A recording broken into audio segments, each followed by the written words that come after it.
بسم اللہ الرحمن الرحیم۔ گمنام ہیرو کے معزز ناظرین السلام علیکم۔ آئیے چلتے ہیں کہانی کی طرف۔ وہ خوش ہو کر ہنسنے لگا، پھر بولا، ذرا اس سے دیکھ بھال کر بات کرنا، اس کا خرچہ اٹھانے والا کوئی اچھا آدمی نہیں ہے۔ اس نے تمہیں چھمیا باجی کے ساتھ دیکھ لیا تو پل بھر میں تمہاری گردن مروڑ کے رکھ دے گا۔ چھمیا سے ایک بار ملاقات ہو جائے پھر اسے بھی دیکھ لیا جائے گا، میں نے کہا۔ لسبیلا چوک سے پہلے پڑنے والے ٹریفک سگنل پر سنی نے ٹیکسی واپسی مڑوا لی۔ ہمارے راستے میں کہیں بھی داہنی طرف مڑنے کی گنجائش نہیں تھی، اس لیے میں اس الٹے سفر پر خاموش رہا۔ سنی نے ٹیکسی کو ایک سڑک پر مڑنے کے لیے کہا جہاں بائیں کونے پر پان والی کی دکان تھی اور درختوں کے سائے میں کئی گھوڑا گاڑیاں کھڑی ہوئی تھی۔ بجلی کے کھمبے پر لگی ہوئی چھوٹی سی نیلی تختی پر نمایاں سفید حروف میں مانک جی اسٹریٹ کے اردو اور انگریزی الفاظ دور سے بھی پڑھے جا رہے تھے۔ مانک جی اسٹریٹ میں داخل ہونے کے بعد ٹیکسی نے ایک دو موڑ کاٹے اور پھر ایک بند پھاٹک کے سامنے رک گئی۔ سنی اپنی طرف کا دروازہ کھول کر نیچے اترا اور بند پھاٹک کی طرف بڑھ گیا۔ میں نے ٹیکسی والے کو کرایہ دے کر فارغ کیا اور سنی کے پاس پہنچا تو کھلے ہوئے پھاٹک پر ایک پستہ کامت بنگالی یا برمی ملازم آ چکا تھا۔ اگر وہ کوٹھی ہی تھی تو اس کا احاطہ بہت وسیع نہیں تھا۔ برآمدے میں کھڑی ہوئی بھاری بدن والی ادھیڑ عمر عورت مجھے پھاٹک سے واضح طور پر نظر آ رہی تھی۔ میں اس وقت تک جو کچھ سنتا چلا آیا تھا اس کی بنا پر مجھے یہ سمجھنے میں دشواری نہیں ہوئی کہ وہ ادھیڑ عمر عورت ہی زمرد عرف ڈیرے دارنی تھی جسے چھمیا کی ماں سمجھا جاتا تھا۔ زمرد نے اجنبی ہونے کے باوجود گرم جوشی مسکراہٹ کے ساتھ ہم دونوں کا استقبال کیا۔ مامی، یہ چھمیا باجی کے کوئی پرانے قدردان ہیں، صبح سے بازار میں دھکے کھاتے پھر رہے تھے، انہیں جوئی نے بھیجا ہے۔ آؤ جی آؤ، میں صدقے واری، سر آنکھوں پر آؤ۔ زمرد مکارانہ مسکراہٹ کے ساتھ بولی، پھر اچانک ہی لہجہ بدل کر سنی سے بولی، تو بس پکڑ کے جا، جلدی سے گھر جا، تیری ماں پریشان ہو جائے گی۔ یہ کرائے کے پیسے رکھ لے، جو بچیں اس سے شام کو دودھ جلیبی کھا لینا۔ یہ کہتے ہوئے زمرد نے اپنے کشادہ گریبان میں ہاتھ ڈال کر بلاؤز کے کسی حصے میں اڑسا ہوا 100 روپے کا ایک نوٹ نکالا اور سنی کی طرف بڑھا دیا۔ سنی نے کسی ہچکچاہٹ کے بغیر وہ نوٹ لیا اور برآمدے سے ہی واپسی کے لیے مڑ گیا۔ اس گھر کا ڈرائنگ روم برآمدے سے ملحق تھا۔ زمرد مجھے اندر لے گئی۔ ڈرائنگ روم کی پرتعیش آرائش میں بے دریغ پیسہ خرچ کیا گیا تھا، لیکن اس میں سلیقے کا فقدان تھا، ہر جگہ شوخی نمایاں تھی۔ تم میری چھمیا سے ملنے آئے ہو؟ مجھے بٹھانے کے بعد زمرد نے کاروباری لہجے میں پوچھا۔ ہاں جی، میں نے کن اکھیوں سے گرد و پیش کا جائزہ لیتے ہوئے کہا۔ بس ایک ملاقات ہو جائے تو میں بڑے سکھ سے لاہور واپس جا سکوں گا۔ ہو سکتا ہے کہ چھمیا جی کو میرا چہرہ بھی یاد نہ ہو، مگر ان کی تصویر میرے دل پر نقش ہے۔ تم جھوٹے ہو، زمرد نے بہت اطمینان سے کہا۔ چھمیا اس وقت بھی کہیں سے تمہیں دیکھ رہی ہوگی، پہچان لیتی تو وہ ضرور تمہارے سامنے آتی۔ شاید تمہیں پتا نہیں کہ میری چھمیا ایک دن کے لیے بھی بازار میں نہیں بیٹھی۔ تم کس طرح پورے شہر میں ڈنڈورا پیٹتے پھر رہے ہو کہ کئی برسوں پہلے تم نے چھمیا کے ساتھ وقت گزارا تھا۔ میری چھٹی اس بیدار ہو گئی۔ میں نے بے خبری میں جس چٹان پر قدم رکھا تھا وہ بھیانک دلدل کی سوکھی پپڑی ثابت ہوئی تھی۔ سنی نے زمرد سے جو کچھ کہا تھا میرے سامنے کہا تھا۔ اس میں وہ باتیں شامل نہیں تھی جن کا حوالہ وہ دے رہی تھی۔ اس کا مطلب تھا کہ اسے پہلے ہی فون پر ہر بات بتا دی گئی تھی۔ شاید علم دین مجھے وہاں الجھائے رکھنے کے لیے دانستہ غائب ہوا تھا۔ وقت حاصل کر کے اس نے فون پر زمرد سے ہدایت لی اور پھر مجھے پتہ دینے کے بجائے سنی کے ساتھ اس اندھے کنویں میں دھکیل دیا جہاں وہ موٹی نائکا میرے استقبال کے لیے تیار تھی۔ میں خوش فہمیوں میں مبتلا ہو کر مصائب کے ایک نادیدہ جال میں آ پھنسا تھا۔ زمرد ایک صحت مند اور بے حیا عورت تھی۔ میں آسانی سے اسے زیر کر سکتا تھا، مگر میں عورتوں پر ہاتھ اٹھانے کا ذرا بھی قائل نہیں تھا۔ میں نے خون آشام تیوروں کے ساتھ اپنی جگہ چھوڑ دی اور پھنکارتی ہوئی آواز میں کہا، بڑھیا، میں ساگا کی تلاش میں آیا ہوں۔ میں موجود ہوں ڈینی۔ ایک سرد اور شفاقانہ آواز نے مجھے ہلا کر رکھ دیا۔ میں اپنی دشمنوں کو مایوس نہیں کرتا۔ میں آواز کی سمت میں مڑا تو اندرونی دروازے سے ساگا نظر آ رہا تھا۔ وقت نے اس کی کن پٹیوں پر برف جیسی سفیدی بکھیر دی تھی، لیکن برسوں بعد بھی وہ چہرے میرے لیے اجنبی نہیں تھے۔ وہی نقش میرا جانا پہچانا تھا۔ ساگا کے ہاتھ میں بڑے بور کا ایک بے آواز ریوالور دبا ہوا تھا جس کی مہیب آہنی نال میری طرف اٹھی ہوئی تھی، اور ساگا میں ایک حسین و جمیل دوشیزہ کھڑی بڑی متانت سے میری طرف دیکھ رہی تھی۔ میں نے وہ وہ سارے جتن ساگا کو تلاش کرنے کے لیے کیے تھے۔ میں اس کے ذریعے راس المیڈا تک رسائی حاصل کرنے کا خواہاں تھا، لیکن اسے یوں غیر متوقع طور پر اپنے روبرو پا کر میرے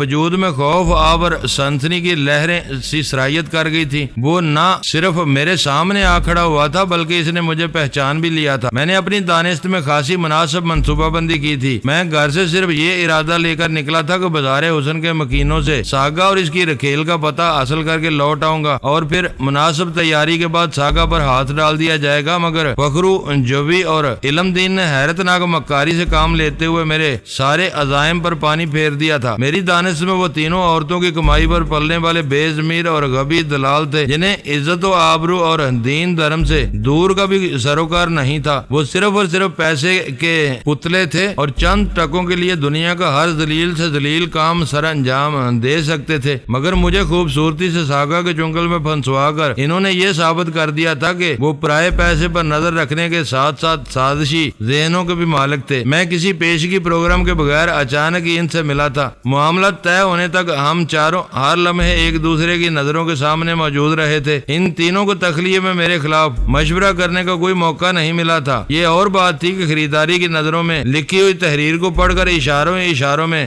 جسموں کا مول چکانے والے ان مشٹنڈوں نے مجھ سے گفتگو کے دوران میری نظریں بچا کر اشاروں کرایوں میں ایک دوسرے کو اپنی حکمت عملی سمجھا دی ہو اور پھر نہایت خاموشی سے اس پر عمل کر گزرے ہوں۔ زمرد بھائی ساگا کی دولت کے بل پر اپنی بیٹی چھمیا کو ساتھ لے کر اس گندے بازار کے ایک کوٹھے سے شہر کی کوٹھی میں ضرور منتقل ہو گئی تھی، لیکن بازار والوں سے اس کے گہرے رشتے بدستور استوار تھے۔ ان کے دلوں میں ڈیرے دارنی اور چھمیا کے لیے ہمدردی اور وفاداری کے جذبات موجزن تھے۔ یہ سراسر جھوٹ تھا کہ ان تینوں میں سے کسی کو ڈیرے دارنی کا نیا پتہ معلوم نہیں تھا۔ وہ خبیث سب کچھ جانتے تھے۔ زمرد بتا چکی تھی کہ اس کی چھمیا نے بازار حسن میں ایک دن کے لیے بھی اپنے حسن و جمال کا بازار نہیں سجایا تھا۔ شاید وہ بازار کی جنس بننے سے پہلے ہی ساگا کے دل و دماغ میں سما چکی تھی۔ یوں ہی میں نے چھمیا کے ساتھ وقت گزارنے کا ذکر کیا۔ ان تینوں نے میرا جھوٹ پکڑ کر اندازہ لگا لیا ہوگا کہ میں دال میں کچھ ضرور کالا ہے۔ انہوں نے مجھے اپنے اس اندازے کی ہوا بھی نہیں لگنے دی۔ حریصانہ انداز میں مول تول کرتے رہے۔ پھر علم دین 100 روپے کا نوٹ لے کر پتہ لانے کے لیے بہانے وہاں سے کھسک گیا۔ اس نے یقیناً کہیں سے ڈیرے دارنی کو فون پر خبر دی ہوگی کہ بازار میں کوئی شخص اس کے بارے میں پوچھ گچھ کرتا پھر رہا ہے، اور ڈیرے دارنی نے فوراً اس مشتبہ شخص کو اپنے نئے ڈیرے پر پہنچانے کی ہدایت کر دی ہوگی۔ ساگا کو اس صورتحال سے آگاہ کر دیا ہوگا۔ پہلا امکان تو یہی تھا کہ ساگا اپنی خوش جمال محبوبہ کی زلفوں کے سائے میں ابتدا ہی سے اس چھت کے نیچے موجود رہا ہوگا۔ اگر وہ وہاں نہیں تھا تو ڈیرے دارنی سے نئی خبر ملتے ہی مشتبہ آدمی کے استقبال کے لیے وہاں پہنچ گیا۔ پورا کھیل بتا رہا تھا کہ عصمت اور آبرو کے وہ سوداگر اشاروں کی زبان سمجھنے اور سمجھانے میں پوری طرح طاق تھے اور اشاروں ہی اشاروں میں آنکھوں سے کاجل چرا لینے تک کا ملکہ رکھتے تھے۔ علم دین کی کسی اشاراتی پیغام رسانی کے نتیجے میں جبھی اس کی تلاش کے بہانے نکلا، علم دین نے اسے ڈیرے دارنی کی ہدایت سے آگاہ کیا۔ جبھی نے مجھے بے خبری میں شکار کرنے کے لیے علم دین کو وہیں چھوڑا اور کسی کوٹھے سے سنی کو ساتھ لے کر میرے پاس لوٹ آیا۔ سنی کو شاید اس سازش کا علم نہ رہا ہو سکتا ہے کہ جبھی نے اسے ایک گاہک کو ڈیرے دارنی کے نئے گھر تک پہنچانے کے لیے آمادہ کیا ہو۔ جب ہی سنی نے راستے میں مجھ سے کہا تھا کہ اس کی چھمیا باجی کا خرچہ اٹھانے والا اچھا آدمی نہیں ہے، اس نے مجھے چھمیا کے ساتھ دیکھ لیا تو پل بھر میں میری گردن مروڑ کے رکھ دے گا۔ اس سازش میں سنی کا کردار بہت محدود تھا۔ وہ جب تک خاموش رہا میں اس کی مردانہ وجاہت کا بھرم قائم رہا، لیکن زبان کھولتے ہی اس بدنصیب نے اپنا وہ بھرم بھی کھو دیا۔ وہ حسین تھا لیکن اپنے لب و لہجے اور لچکیلی چال ڈال کی وجہ سے مکمل مرد تھا، نہ شیب کی وجہ سے عورت تھا۔ اس نے تیسری جنس کا روپ بھی نہیں دھارا ہوا تھا۔ فطرت اور اس کی مخصوص معاشرت کے ہولناک تضاد نے اسے کچھ بھی نہیں رہنے دیا تھا۔ انسان فطرت کے ابدی اصولوں کو للکار کر زندہ رہنے کی کوشش کرتا ہے تو یہی سانحہ پیش آتا ہے کہ وہ ہر جہت میں اپنی شناخت کھو کر بے جنس و نام حیوان بن کر رہ جاتا ہے۔ سنی نے مجھے ڈیرے دارنی کے گھر پہنچایا۔ اس کے بلاؤز کے پسینے میں مہکا ہوا 100 کا نوٹ کرائے کے نام پر حاصل کیا اور مجھے اس نامہربان احاطے میں چھوڑ کر رخصت ہو گیا۔ وقت اپنی رفتار سے چلتا ہے اور اپنی راہ میں آنے والی ہر شے کو روند کر بس چلتا ہی چلا جاتا ہے۔ یہ انسان کے اپنے جذبے اور احساسات ہوتے ہیں جو کبھی اسے وقت کے تھم جانے کا احساس احساس دلاتے ہیں اور کبھی برق رفتاری کا، لیکن حقیقت یوں نہیں ہوتی۔ ہر منٹ ہمیشہ 60 سیکنڈ کا ہوتا ہے اور سال 365 دن کا، لیکن جب بات سوچ پر آتی ہے تو وقت کی بساط لپٹ جاتی ہے۔ سالوں اور صدیوں کا حساب لمحوں ہی لمحوں میں ذہن کی اسکرین سے گزرتا چلا جاتا ہے۔ صدیوں کے اس ذہنی سفر کے باوجود ہم اگلا سانس لیتے ہیں تو خود کو اسی ماحول میں موجود پاتے ہیں جہاں ہم اس سفر کے آغاز سے پہلے تھے۔ اس وقت بھی یہی ہوا۔ ساگا کی للکار سنتے ہی میرے ذہن میں گزرے ہوئے واقعات کی ریل تیزی سے چلتی چلی گئی۔ شاید وہ اپنے دشمنوں کو مایوس نہ کرنے کا دعویٰ کرنے کے بعد لمحہ بھر کے لیے خاموش ہوا تھا۔ میں گزرے ہوئے واقعات کی کڑیاں ملاتا ہوا سنی کی روانگی تک پہنچا تو ساگا کہہ رہا تھا، تم بھول گئے تھے کہ تم نے ساگا کی تلاش کے لیے جن دروازوں پر دستک دی ہے وہ نادیہ کے میکے میں کھلتے ہیں۔ خوب، میں نے زہریلے لہجے میں اس کی بات کاٹ دی اور کہا، وہ چھمیا کا میکا ہے تو تمہارے سسرال ہوگی۔ تم نے کیا دیکھ کر اس گندگی میں منہ مارا ہے؟ تم تو ہمیشہ سے عزت دار بننے کے شوقین تھے۔ میرے تلخ اور بے رحمانہ فکروں پر ساگا کے چہرے کے نقوش بگڑ گئے۔ وہ بولا تو الفاظ کی ادائیگی کے ساتھ اس کے دونوں کان حرکت کر رہے تھے۔ اپنی زبان کو لگام دو، وہ دن گزر گئے جب تم فرعون بن کر دوسروں پر حکمرانی کرتے تھے، اب تم میرے قیدی ہو۔ اپنی اس اوقات کو مت بھولو، میں وہی ہوں جو تھا، میں نے کاٹدار لہجے میں کہا۔ یہ تم ہو جو اپنی کینچلی بدل رہے ہو، وقت نے تمہیں ذرا سا سہارا دیا ہے تو تم فرعون بننے کی کوشش کر رہے ہو، حالانکہ تمہاری اصل کچھ اور ہی ہے۔ تمہاری بیوی بلکہ ہونے والی بیوہ کو اس کے دلال شازیہ کہہ رہے تھے، تم نے اسے نادیہ کا نام دیا ہے اور اس کے حسن پر مر مٹنے والے اسے چھمیا جانی کے نام سے پکارتے ہیں۔ چند محروم عاشق اسے نازیہ بھی کہتے ہیں۔ ایسی بے نام و نشان اور سستی عورت کو اپنے پہلو میں کھڑا کر کے تم مجھے کیا جتانا چاہ رہے ہو؟ میرے الفاظ بہت تیکھے اور لہجہ اس سے کہیں زیادہ کاٹدار تھا۔ ساگا کے چہرے کا رنگ بدل کر تاریک سا ہو گیا اور وہ غضبناک گھراہٹ کے ساتھ بولا، نادیہ تمہارا نرخرا دبائے گی تو تمہیں معلوم ہوگا کہ یہ کیا شے ہے۔ تم عمل کی عمر گزار چکے ہو، اب جنم جلی بیواؤں کی طرح جلے کٹے الفاظ کا سہارا لے سکتے ہو۔ یہ تمہاری بد نصیبی یا میری خوش نصیبی ہے کہ تم خود چل کر میری چار دیواری میں آ گئے ہو؟ شاید تمہیں معلوم نہیں کہ آج کل تمہاری کھوپڑی کا بھاؤ بہت اوپر چڑھا ہوا ہے۔ میں آسانی سے تمہیں نہیں بیچوں گا، تمہارے پورے دام وصول کروں گا۔ زندہ مگر بے دست و پا ڈینی کے لیے مجھے ہر کوئی منہ مانگا معاوضہ ادا کرنے پر تیار ہو جائے گا۔ مجھے ساگا اور راس المیڈا کے گٹھ جوڑ کے بارے میں پوری طرح علم تھا۔ اس کی عرضہ سرائی پر میری زبان خاموش نہ رہ سکی۔ میں نے تلخی سے کہا، تمہارے پہلو میں کھڑی ہوئی لڑکی کے دام لگ چکے ہیں، تمہیں خریدنے والا تمہاری اس عشوہ تراز محبوبہ کی بولی بھی لگا سکتا ہے۔ تم نے اپنی دولت کے بل پر اسے چھمیا سے نادیہ بنا دیا ہے، تم سے بڑا کوئی ساہوکار اسے نادیہ سے دوبارہ چھمیا بنا کر چھما چھم اپنے اشاروں پر نچائے گا۔ مجھے ڈینی کو اتنی آسانی سے نہیں بیچا جا سکتا، یہ بات تم خود بھی اچھی طرح جانتے ہو۔ میں نے دانستہ راس المیڈا کا نام نہیں لیا تھا۔ اس کی وحشیانہ انا میں لفظوں کے وہ گہرے گاؤ لگاتے ہوئے میرے ہاتھ غیر ارادی طور پر پتلون کی جیبوں کی طرف بڑے ہی تھے کہ ساگا پیر زمین پر پٹک کر چلا اٹھا، ہاتھ اوپر اٹھاؤ، میرے ساتھ کوئی چال چلنے کی کوشش کی تو میں بے دریغ تمہاری کھوپڑی اڑا دوں گا۔ میں نے احتجاجیہ انسی کے ساتھ اپنے دونوں ہاتھ شانوں سے اوپر اٹھا لیا اور کہا، میری کھوپڑی اڑا دو گے تو میری شناخت ختم ہو جائے گی۔ تمہارا نیا آقا اپنے ساتھیوں کو ڈسنے والا زہریلا ناگ ہے، وہ تمہارے دعوے پر اعتبار نہیں کرے گا، سمجھے گا کہ تم کسی اور کو مار کر ڈینی بنا لائے ہو۔ وہ ایک ایک کر کے اپنے کئی ساتھیوں کو نگل چکا ہے، کسی بہانے سے تمہیں بھی ڈس لے گا اور نادیہ کو اس کے ماتمی لباس سمیت اپنے کسی عشرت قدے میں لے جائے گا، جہاں ہر رات ایک نئی نادیہ اس کے لیے پھولوں کی سیج سجا کر خود کانٹوں پر لوٹتی ہے۔ بس ڈینی،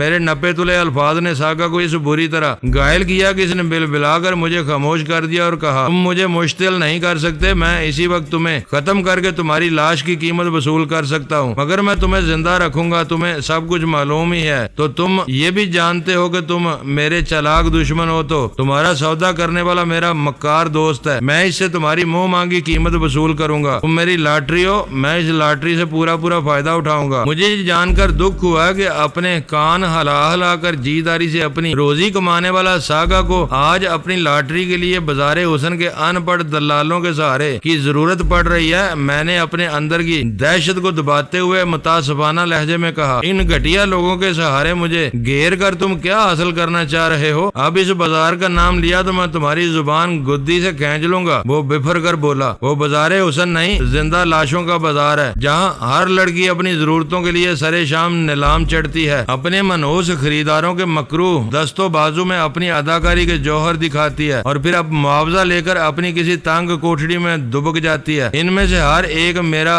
احسان مند ہے، میں نے کسی کو تمہارے پیچھے نہیں لگایا تھا۔ یہ ان پڑھ آبرو فروشوں کی دلی محبت ہے کہ تم نے نادیہ کے بارے میں سوال کیا اور انہوں نے میری احسان مندی سے مغلوب ہو کر فوراً زمرد بائی کو خبر کر دی۔ وہ گندی نالیوں میں ضرور رہتے ہیں مگر کیڑے نہیں، انسان ہیں، محبت اور احسان کو خوب سمجھتے ہیں۔ تمہیں گھیر کر انہوں نے تم پر اپنی برتری ثابت کر دی ہے۔ میں بھی تمہیں یہی سمجھانا چاہ رہا تھا، میں نے اسے سلگانے کے لیے کہا۔ بظاہر حسن تمہاری ازدواجی مجبوری ہے تو میں اب اس کا نام نہیں لوں گا، مگر میں تم کو یہی بتانا چاہ رہا تھا کہ آج مسمات نادیہ تمہاری مکروہ باہوں میں اپنی اداکاری کے جوہر دکھا رہی ہے تو کل یہ کسی اور گاہک کی ہڈیوں کا ارگ چوستی نظر آئے گی۔ اسے اپنے ساتھ کھڑا کر کے تم مجھے کیا بتانا اور سمجھانا چاہ رہے ہو؟ ہم اپنے معاملات نادیہ، نازیہ، شازیہ یا چھمیا بائی کے بغیر بھی مناسب طریقے پر طے کر سکتے ہیں۔ اس نے چند سیکنڈ پہلے جذبات کی روح میں آ کر یہ اعتراف کر لیا تھا کہ وہ راس المیڈا سے میری بھاری قیمت وصول کرنے کے لیے مجھے زندہ رکھنے کا خواہاں تھا، اس لیے میری زبان ضرورت سے کچھ زیادہ ہی بے لگام ہو چلی تھی۔ میں نے اس سے ہر وہ بات کہہ ڈالی تھی جو میرے دل میں آئی تھی۔ میرے وہ الفاظ مسلط کاش ساگا کو مشتعل نہیں کر سکے، لیکن اپنی نام نہاد بیٹی کی تذلیل اور تحقیر پر زمرد بائی کا پارا چڑھ گیا اور وہ مشتعل ہو کے بولی، ساگا کھڑا کھڑا منہ کیا دیکھ رہا ہے؟ اس حرامی کا سر میں گولی مار کے قصہ ختم کر، حرام زادے کا مقدر سے جو ملنا ہے وہ مل ہی جائے گا۔ اس کا سانس چلتا رہا تو زبان بھی یوں ہی چلتی رہے گی اور زہر اگلتی رہے گی۔ تم دونوں اندر جاؤ۔ ساگا نے اپنی محیب ریوالور کی آہنی نال لہرا کے سرد اور خشک لہجے میں نادیہ اور زمرد بائی سے کہا، تمہارے سامنے یہ زیادہ ہی بول رہا ہے، میں تنہائی میں اس سے کچھ فیصلہ کن بلکہ آخری باتیں کرنا چاہتا ہوں۔ اس کی زندگی کا انحصار انہی باتوں پر ہوگا۔ اے میاں، میں اندر جا تو رہی ہوں لیکن کان کھول کر سن لو کہ میں اپنی چاند سی معصوم بچی پر بے وفائی کا الزام برداشت نہیں کر سکتی۔ ڈیرے دار نے بازاری انداز میں دونوں ہتھیلیاں پیٹ کر مجھے داہنا انگوٹھا دکھاتے ہوئے بھڑک کر ساگا سے بولی، تم میری نادیہ کو کوٹھے سے بھگا کر نہیں لائے ہو، یہ تمہاری بیوی ہے اور اللہ نے چاہا تو بیوہ بھی تمہاری ہی کہلائے گی۔ یہ یاد رکھو کہ تمہاری بیوی کی عزت تمہاری عزت ہے، اس پر باتیں بنانے والا تمہارا دوست ہو ہی نہیں سکتا۔ ڈیرے دار نے یہ کہتی اور مٹکتی ہوئی اندرونی دروازے کی طرف چل دی۔ ساگا کے ساتھ نمودار ہونے والی ہوش ربا نازنین اس سے پہلے ہی دروازے سے گزر کر اندر غائب ہو چکی تھی۔ ساگا میرے وجود پر سے نظریں ہٹائے بغیر اس کمرے میں بڑھ آیا اور نہایت اطمینان سے ایک صوفے پر دراز ہو گیا۔ تم کیا چاہتے ہو؟ میں نے اس کے ہاتھ میں دبے ہوئے ریوالور کی محیب نال میں جھانکتے ہوئے پرتشویش آواز میں پوچھا۔ اس کے چہرے پر چھا جانے والے کرختگی سے مجھے واقعی خوف محسوس ہونے لگا تھا۔ تمہاری جیبوں میں کوئی ہتھیار موجود ہے تو اسے نکال کر قالین پر ڈال دو، اس کے بعد تم سے کوئی بات ہو سکے گی، ساگا نے سرد اور بے رحمانہ لہجے میں کہا۔ میرے پاس کوئی ہتھیار نہیں ہے، میں نے قدرے مدافعانہ لہجے میں جواب دیا۔ میں تمہارے ساتھ لڑنے کے لیے نہیں، کسی مسالت کے ارادے سے آیا ہوں اور اسی لیے غیر مسلح ہوں۔ یہ بہت اچھی بات ہے، اس نے کہا لگا کے کہا۔ نہتا دشمن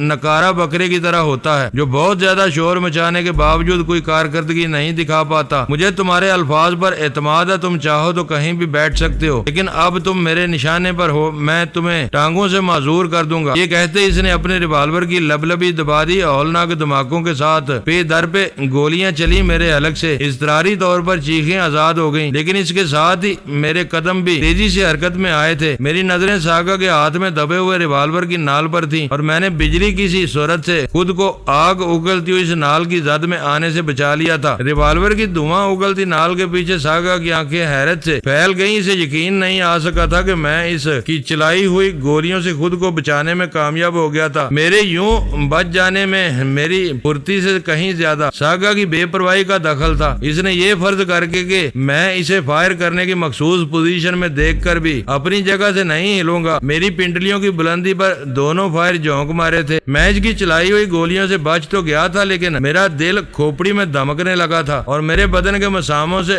بے اختیار ٹھنڈا ٹھنڈا پسینہ پھوٹ پڑا تھا۔ میں اس وقت ڈرائنگ روم کے داخلی دروازے کے قریب موجود تھا۔ دروازہ کھلا ہوا تھا، اگر میں وہاں سے بھاگ نکلنے کی کوشش کرتا تو کوئی بھی میری راہ میں حائل نہیں ہو سکتا تھا، لیکن وہ ساگا سے میری جسمانی لڑائی نہیں تھی۔ میرے ہاتھ خالی تھے، جبکہ وہ بھرا ہوا ریوالور لیے بیٹھا تھا جس کے چیمبر میں صرف 2 گولیاں استعمال ہوئی تھی۔ میرے فرار کی صورت میں وہ اپنی جگہ سے ہلے بغیر بھی مجھے گولیوں کا نشانہ بنا سکتا تھا۔ میں نے اپنی اس اس مخدوش پوزیشن کے پیش نظر فوری طور پر وہاں سے بھاگ نکلنے کا ارادہ ترک کر دیا۔ فرار کے بجائے مجھے اسی چھت کے نیچے روک کر ساگا کا مقابلہ کرنا تھا۔ اس کی آنکھوں میں صفاقی تیر رہی تھی، کچھ نہیں کہا جا سکتا تھا کہ وہ میرے اوپر کب تیسرا فائر جھونک مارے۔ میری عقابی نگاہیں دھیرے دھیرے ڈرائنگ روم کے وزنی فرنیچر کا جائزہ لے رہی تھی۔ مجھے شدت سے ایسی کسی مضبوط اوٹ کی تلاش تھی جو ساگا کی چلائی ہوئی مزید گولیوں کو بے اثر بنا سکے۔ ساگا نے دھماکوں کی پرواہ کیے بغیر بہت بے خوفی سے میرے اوپر فائر کیے تھے۔ وہ ایک دوسرے سے الگ تھلگ بنے ہوئے بڑے مکانوں پر مشتمل آسودہ آبادی تھی۔ مکانوں کے صرف احاطے کی دیواریں مشترک تھیں، ورنہ ہر گھر اپنے حصار میں بالکل مکمل تھا۔ کھلی ہوئی فضا کی وجہ سے قرب و جوار میں رہنے والوں کو ذرا بھی اندازہ نہیں ہو سکتا تھا کہ وہ گولیاں کہاں چلی تھی، اور شاید ساگا کے اطمینان کا سبب بھی یہی تھا۔ فائرنگ تواتر سے ہوتی رہتی یا اس کے ساتھ کوئی شور و گل ہوتا تو لوگوں کی توجہ اس طرف مبذول نہیں ہو سکتی تھی۔ جہاں ہو وہیں کسی بھی صوفے پر بیٹھ جاؤ اور ہوش میں رہ کر میرے سوالوں کے جوابات دو، ورنہ میں اس بار تمہاری کھوپڑی میں سوراخ کر دوں گا۔ چند ثانیوں کے بعد ساگا نے گھرا کر کہا، تم نے دیکھ ہی لیا ہے کہ اب میں تمہاری دونس میں نہیں آ سکتا۔ ذرا سی بھی چلاکی دکھائی اور مارے جاؤ گے۔ میں بہت احتیاط کے ساتھ اس اکہرے صوفے پر بیٹھ گیا جو ضرورت پڑنے پر مجھے آڑ بھی میسر کر سکتا تھا۔ میں نے سوچ لیا تھا کہ جو ہی ساگا کی نظر ذرا سی چوکی میں نشست چھوڑ کر اس صوفے کے پیچھے چلا جاؤں گا۔ اس وقت تم مسلح اور میں نہتا، میں کوئی خطرہ مول نہیں لوں گا۔ وہ اپنے دونوں کانوں کی تیز جنبش کے ساتھ بولا، یہ تمہاری غلط فہمی ہے۔ میری تلاش میں اس ٹھکانے تک پہنچ کر تم اپنی زندگی کا سب سے بھیانک خطرہ مول لے چکے ہو۔ میں سوچ بھی نہیں سکتا تھا کہ تم جیسا مکار اعظم اتنی بڑی حماقت کا ارتکاب کرے گا۔ شاید تم نے سوچ لیا تھا کہ مجھ سے یہاں ملاقات نہیں ہو سکے گی اور تم عورتوں کو ڈرا دھمکا کر میرا کوئی نہ کوئی سراغ حاصل کر لو گے۔ تم ٹھیک کہہ رہے ہو، میں نے ایک گہری سانس لے کر کہا۔ میں ہر طرف سے دشمنوں میں گھرا ہوا ہوں۔ مجھے معلوم ہوا تم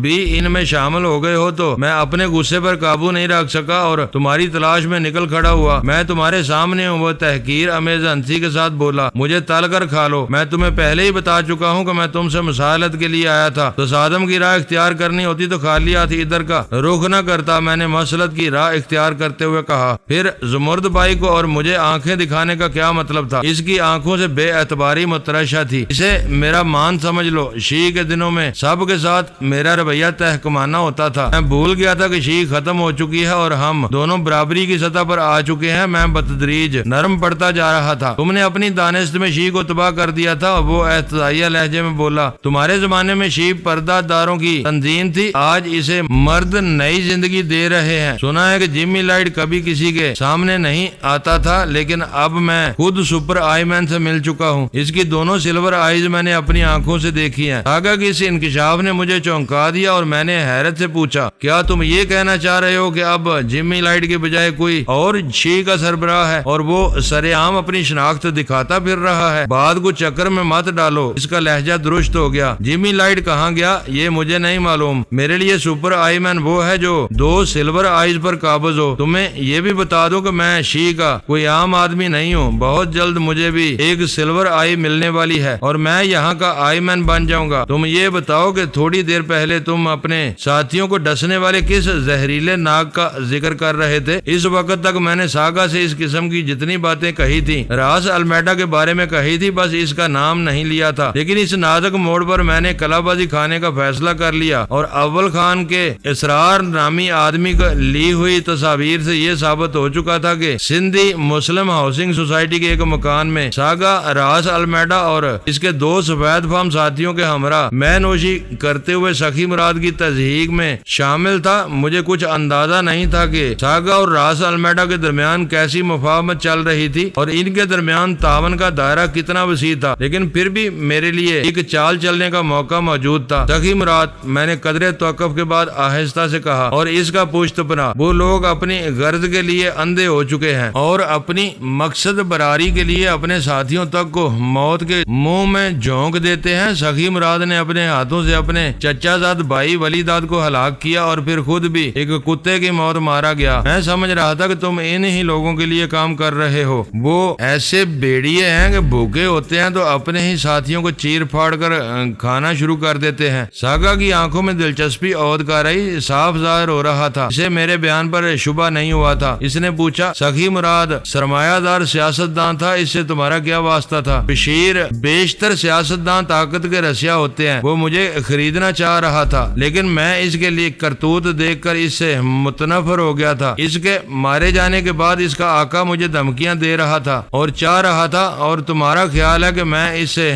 ملا ہوا ہوں؟ اس نے بات کاٹ کے بے چینی سے پوچھا۔ میرا قیاس یہی کہتا ہے اور اسی وجہ سے میں یہاں موجود ہوں۔ مجھے کئی روز سے تمہارے بارے میں عجیب اور پر اسرار خبریں مل رہی تھی، کسی کو کچھ نہیں معلوم کہ آج کل تم کیا کر رہے ہو۔ میرے پرانے واقفوں میں اب تم ہی اتنے طاقتور ہو جو میرے سامنے آ سکو، دوسروں کو تم اپنی دادا گیری سے کھا گئے۔ اس بار بھی ساگا میری بات درمیان سے اچک لی اور پھر پوچھا، سخی مراد کو مروانے اور تمہیں دھمکیاں دینے والا کون ہے؟ یہ معلوم ہو جاتا تو میں تمہارے پاس آنے کی بجائے اسی سے اپنا حساب برابر کرتا، وہ جو کوئی بھی ہے پردے میں ہے۔ جس دن مجھے اس کا سراغ مل گیا میں اس کا نرخرا ادھیڑ ڈالوں گا۔ اس کا مطلب ہے کہ تم نے آج کل شہر میں اپنے بہت سے دشمن پالے ہوئے ہیں۔ وہ میری بے بسی سے محظوظ ہوتے ہوئے بولا، تمہیں یہ جان کر خوشی نہیں ہوگی کہ جمی لائٹ کے بعد آنے والے تمہارے لہو کا پیاسا ہے۔ تم نے شی کو جو زخم لگائے تھے وہ ناسور بن کر رس رہے ہیں اور اب تمہیں ان کا خمیازہ بھگتنا پڑے گا۔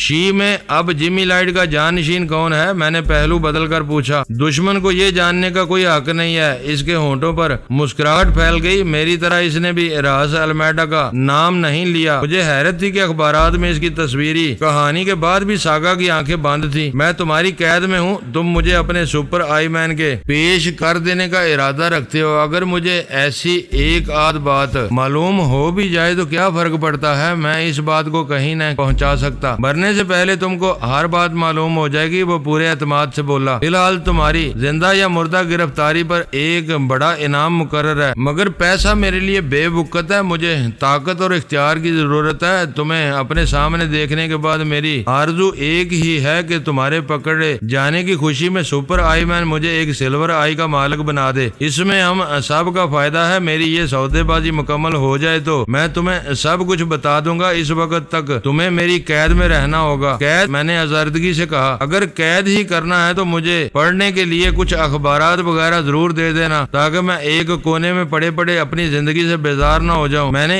اس نپے تلے فکرے کے ذریعے اسے یہ یاد دلانے کی کوشش کی تھی کہ اس روز کے اخبارات میں راس المیڈا کا کچا چٹا تفصیل سے شائع ہوا ہے۔ وہ میری بات کا کوئی اثر لیے بغیر بے پرواہی سے ہنس کر بولا، شاید تم بھول گئے ہو کہ میں صرف 3 جماعت پڑھا ہوا ہوں۔ مجھے میری روزی تعلیم سے نہیں نصیب سے مل رہی ہے۔ ایک ان پڑھ آدمی کے گھر میں اخباروں کا کیا کام؟ ویسے بھی میں تمہارے ہاتھ پیر باندھ کر رکھوں گا۔ ایسے میں آدمی کو اخبار کے بجائے نانی یاد آنے لگتی ہے۔ اس سے گفتگو ضرور ہوتی رہی تھی لیکن اس کا اناد اپنی جگہ برقرار تھا۔ یہ بات بھی میری سمجھ میں آ گئی کہ وہ راس المیڈا کے بارے میں اس روز کے اخبارات میں چھپنے والی سنسنی خیز کہانی سے کیوں بے خبر تھا۔ مجھے اس بات میں کوئی شبہ نہیں رہا تھا کہ راس المیڈا ہی شہر میں شی کا سپر آئی مین بنا ہوا تھا اور اسی نے ساگا کو آئی مین بنانے کی امید دلا کر سستی اور بہترین ہیروئن کی فراہمی کے کام پر مامور کیا ہوا تھا۔ تو ساگا نے اپنے ریوالور کی نال کو جنبش دے کر مجھے حکم دیا اور ایک جھٹکے اٹھ کھڑا ہوا۔ باتیں بہت ہو چکی تھی، میرے لیے وقت بہت کم رہ گیا تھا۔ میں کوئی مزاحمت کیے بغیر ساگا سے اپنے ہاتھ پر بندھوا کر اس کا قیدی بن جاتا یا پھر اس کے چنگل سے نکلنے کی کوئی راہ نکالتا۔ میں نے کن آنکھوں سے ادھر ادھر دیکھا، پھر کسل مندانہ انداز میں اکیرے صوفے سے اٹھنے کی اداکاری کرتے ہوئے پوری قوت سے اچھل کر صوفے کے پیچھے چلا گیا۔ کمرے کی فضا میں ٹھک کی ایک مانوس سی آواز گونج کر رہ گئی اور میرا دل خوشی سے اچھل پڑا۔ شاید ساگا نے میری غیر متوقع حرکت پر کسی ارادے کے بغیر ہی ٹریگر دبا دیا تھا۔ مجھ پر 2 گولیاں برباد کرنے کے بعد اس کے ریوالور کا چیمبر خالی ہو چکا تھا، اس لیے گھوڑا لوہے سے ٹکرا کر رہ گیا۔ میں کسی پروگرام کے بغیر بالکل غیر متوقع طور پر ساگا کے اس ٹھکانے پر پہنچا تھا۔ اسے میرے استقبال کے لیے کسی تیاری کا موقع نہیں مل سکا اور وہ محض 2 گولیوں کے ساتھ اپنا ریوالور لے کر میرے مقابل آ کھڑا ہوا۔ اس نے پہلا موقع ملتے ہی اپنے ریوالور کی 2 گولیاں میرے اوپر چلا دی۔ یہ میرے مقدر کی یاوری اور اس صفاق کی حد سے بڑی ہوئی خود اعتمادی تھی کہ وہ 2 گولیاں میرا بال بیکا کیے بغیر ضائع ہو گئیں۔ معزز ناظرین، لائک کریں، شیئر کریں اور کمنٹس باکس میں پاک آرمی زندہ باد، پاکستان پائندہ باد کا نعرہ ضرور درج کر کے اپنے ملک پر فخر کریں اور پاکستان کی بنیادیں مضبوط کرنے میں اپنا کردار ادا کریں۔ ویڈیو دیکھنے کا شکریہ۔ معزز ناظرین اپنا خیال رکھیے گا اور ہمارے چینل کا بھی۔ ISI پاک آرمی زندہ باد، پاکستان پائندہ باد۔